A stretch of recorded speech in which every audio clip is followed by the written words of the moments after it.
আসসালামু আলাইকুম রহমতুল্লাহ। আসসালাম রহমতুল্লাহ বরকাত। জি বলেন। বাংলাদেশ রাজশাহী থেকে বলছি। জি বলেন। তো আহলে হাদিস আলিমগণ ফতোয়া দেন যে মসজিদে মেহরাবের মধ্যে সালাত আদায় করা যাবে না যদি মসজিদে মুসল্লির সংখ্যা কম থাকে।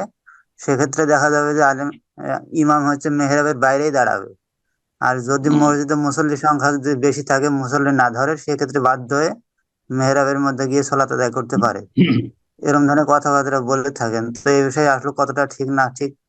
তারা বলে যে মেহরাবের মধ্যে দাঁড়ালে সালাত হয়ে যাবে, তবে উত্তম হচ্ছে মেহরাবের বাইরে দাঁড়ানো। তো এই ব্যাপারে আপনার মতামতটাকে জানতে চাচ্ছি।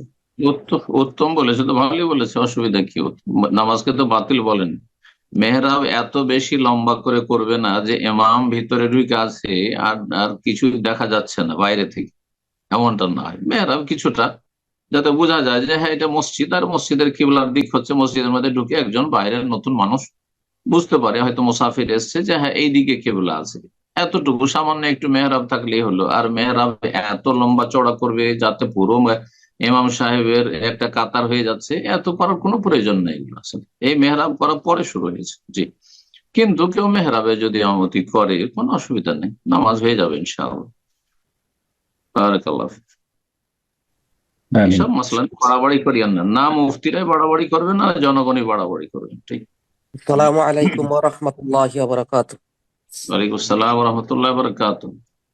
সম্মানিত শায়েখ, আমার একটা প্রশ্ন ছিল। সে প্রশ্নটা হচ্ছে, কোথা থেকে বলছেন?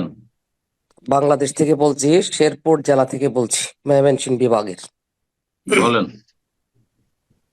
যে জান্নাতে যদি কেউ আত্মীয় স্বজন কিংবা স্বামী স্ত্রী যদি দুজনই জান্নাতি হয় কিংবা আত্মীয় স্বজন জান্নাতি হয়, তাদের জান্নাতে দেখা হইতে পারবে। সেক্ষেত্রে জাহান্নামী যদি হয়ে যায় কেউ, হম। এই পরিবারের কোনো আত্মীয় স্বজন, তাহলে কি হম। সেখানেও তাদের সাথে দেখা হবে কিনা?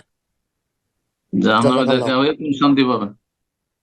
জাহান্নামে দেখা হয়ে বা কোন শান্তি পাবে? সবাই নিজের আযাব ভুগতে থাকবে। হ্যাঁ, জাহান্নামের আযাব কি আপনি কি ডাল ভাত মনে করছেন নাকি যে প্রশ্ন করছেন? হ্যাঁ, আর এই প্রশ্ন আপনার লাভটাই কি? জান্নাতে বাঁচার চেষ্টা করুন আর জান্নাত লাভের চেষ্টা করুন।